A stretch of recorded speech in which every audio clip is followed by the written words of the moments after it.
pra essa parte mais geek, nostálgica? É porque, é que nem eu te falei, ele foi meio que rumando, porque eu comecei falando sobre coisas do dia a dia. Eu sou muito fã de stand-up, então tipo assim, eu sempre acompanhei todo mundo do stand-up e falava assim, não, eu quero fazer um canal sobre isso, falando sobre as coisas do cotidiano. Isso era em 2009, eu lá em Belo Horizonte com a minha câmerazinha webcam e tal. Aí, muito engraçado, eu tava lembrando um trem outro dia. Sabe a Carol Zócoli? Claro. Eu tava em 2009, 2010, não sei. Tava eu e meu amigo, que era eu e meu amigo no canal, fazendo com aquele microfone na mesa, tudo improvisado. Eu lembro que ela viu os vídeos e ela falou que a gente tinha futuro e tal, que a gente tinha que arranjar umas piadas. Vocês têm futuro. Não é bom. Não é bom. Não é bom, mas vocês Mas têm vocês futuro. têm um futuro. E ela trabalhava no site da Band, que tava fazendo um projeto de começando a fazer... como se fosse uma plataforma digital, meio que um que seria um YouTube da vida. Sei. Só que da Band. Aí ela foi e falou assim, não, eu vou pôr vocês no site da Band e tal. Aí eu nunca encontrei com ela, eu sou muito grato isso por ela ter falado isso, porque foi muito legal, né? Ela pôs a gente lá no site e tal, aí nós continuamos fazendo. Aí, no final das contas, a gente foi falando sobre os negócios do dia a dia e tal. Aí meu amigo chegou num ponto que ele parou ele falou, ia entrar na faculdade, e eu parei e eu falei assim, e ele que é o engraçado do canal, agora ferrou, porque como é que eu vou levar esse trem sozinho? Porque não tem jeito. Mas eu editava, eu fazia os roteiros e tal, né? Roteiros, né? Tópicos. Aí... tô falando assim, e agora ferrou, né? Porque ele é um engraçado, eu sou só o Carlos Alberto, o comediante escada, sozinho eu não sou ninguém. Eu preciso Entrou numa crise. Eu entrei numa crise, aí eu falei assim, não, eu vou ter que parar com esse canal, porque não vai ter jeito. Aí ele foi pra faculdade, eu parei o canal, aí tipo assim, eu tinha 1.200 inscritos nessa época. Tá bom. Não, era bom, mas aí eu fui no shopping, já tinha parado o canal, assim, uns 6 meses. Aí a primeira pessoa me reconheceu, você era e chamava Mussum e Otané o canal. Porque era Renato ao contrário, Mussum era... Como era? Dele, Mussum e Otané. Aí, tá, eu era péssimo de nomes, mas tudo bem. Otané. Aí eu tô lá sentado, o cara falou, você fazia aquele canal, continua, que tá muito legal.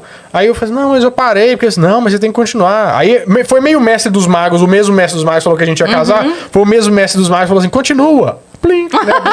E sumiu. Né? O He-Man na motinha. Continua. E no final das contas eu falei assim, não, eu vou continuar então. Aí eu chamei de Nerd Show, porque... Você é nerd e você é show. Porque esse era o meu show. Eu sou nerd e esse era o meu show, foi exatamente isso. E tinha no registro .br, esse nome foi importante. Top. Tinha no registro BR, aí eu falei assim, beleza, registrei. Porque a minha tática agora pra criar nomes é o seguinte, ó, porque eu já chamo Renato Vamberto. E eu morava numa rua que chamava Professor Kalman Sibalski, pra vocês terem uma ideia. Então, tenta falar esse trem pro telefone, né? Eu sou o Renato Vamberto. Sim, pode falar, senhor. Renato Vamberto.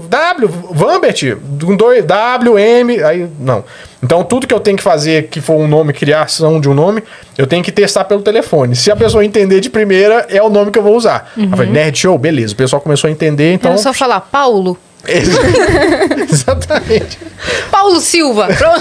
É o nome do meu canal. Isso é um... Por quê? Porque as pessoas entendem. E no final da... Eu falo do mundo nerd. Como é o nome do seu canal? Paulo Silva. Claro. Só pra entender. Só porque entendem.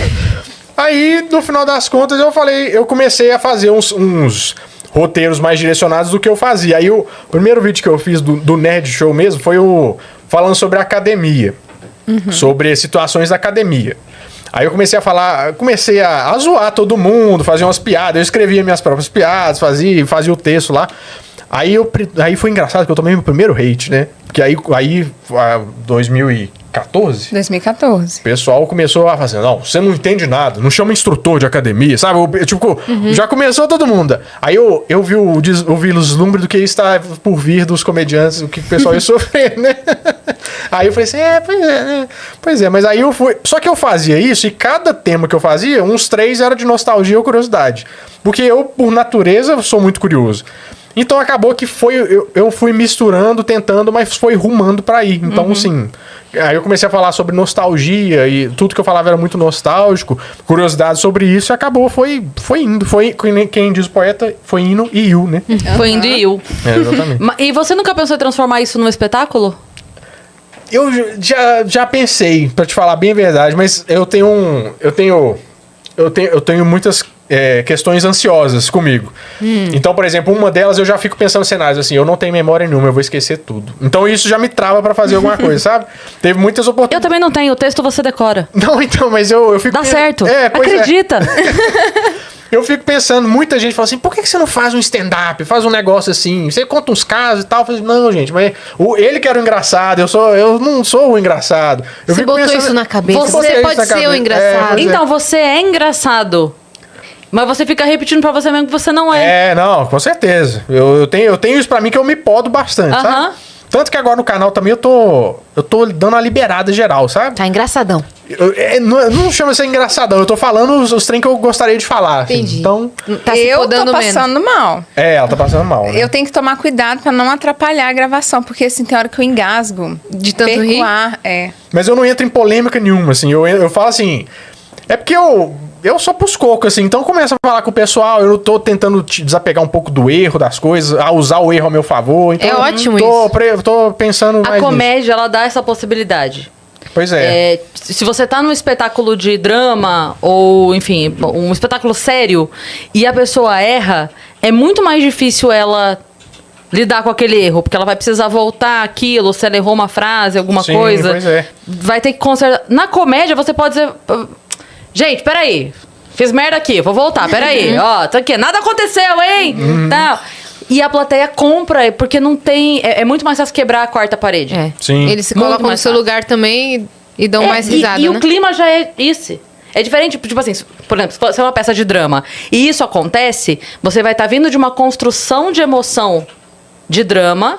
Isso acontece, a galera vai rir, pra você retomar o drama depois. É difícil. É mais difícil. Não, com certeza. Aqui eu já quero que você dê risada. Então, se você der uma risada antes de dar a risada que eu quero, é win-win, entendeu? Sim. Ganhamos duas.